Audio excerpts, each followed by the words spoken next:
Thank you very much, Presiding Officer. Presiding Officer, first of all, I have listened to the full debate so far, and there were some excellent contributions, including from Alex Rowley and Bob Doris.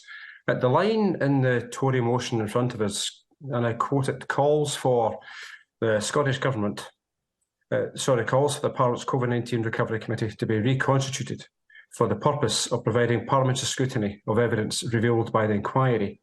I think says more about the partisan politics than actually getting to the substance of the debate.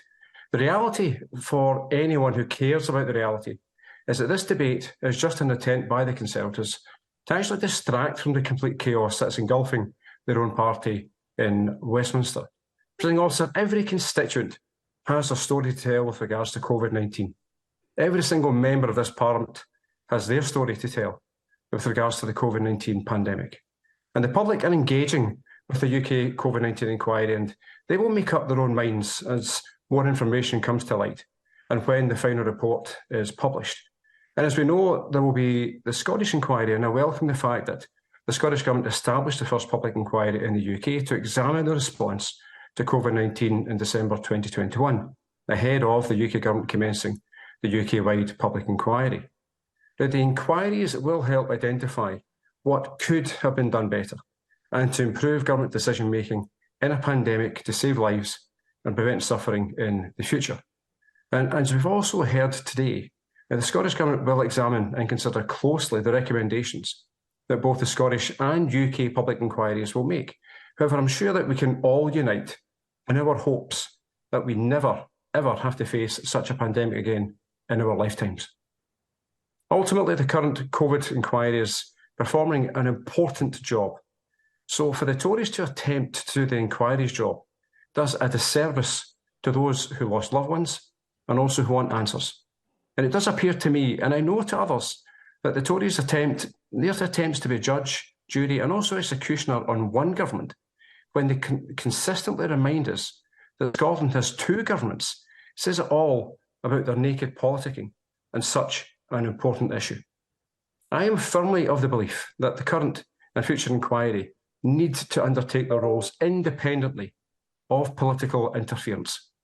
I also welcome the fact that the First Minister's comments last week that he has commissioned an externally led review into the Scottish Government's use of mobile messaging apps and non-corporate technology. I'm saying also, as one of the members who served on the harassment committee in the last session, it's been touched upon already in this debate, I recognise the political game that's actually been played today. And it seems to me that the Tories want this parliamentary session to end the same way as the last session did.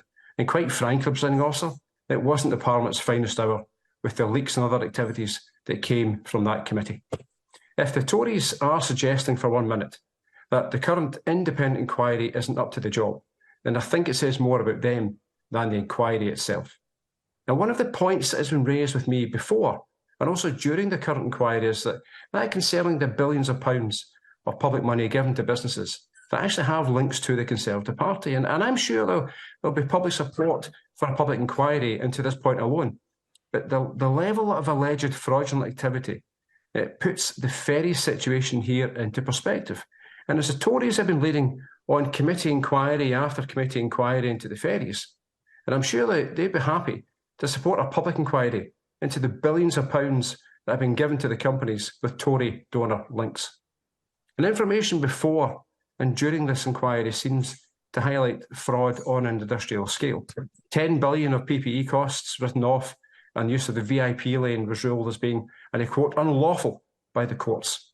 Now, not to forget the actual deals to businesses owned by Tory donors. Now, we are seeing a high-profile case now under investigation. And I agree with the comments from the Deputy First Minister earlier in calling for the establishment of a UK COVID Corruption Commissioner.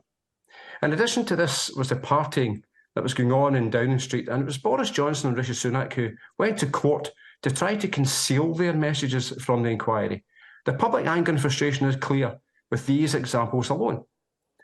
I could also include the fact that it was the UK government who spent their time plotting against independence in the middle of a global pandemic. And some will agree with this action, and others will certainly disagree with it, of course. Presiding Officer, dealing with the pandemic should have been the sole purpose of government, irrespective of Parliament and who was in power. The public deserved absolutely no less. Presiding Officer, as I'm about to conclude my contribution, it's important that the public are fully aware of the following with regards to the current inquiry. The Scottish Government's messages handed over to the UK Government 19 inquiry will be starkly different to those of Westminster politicians. The Scottish Government has ensured that the Government has released 28,000 messages to it. And when it comes to the First Minister's witness statement, it includes reams of WhatsApp messages which are unredacted. That is, of course, in very stark contrast to the actions of a Prime Minister who not only dragged the inquiry through the court, but has refused to hand over his own WhatsApp messages.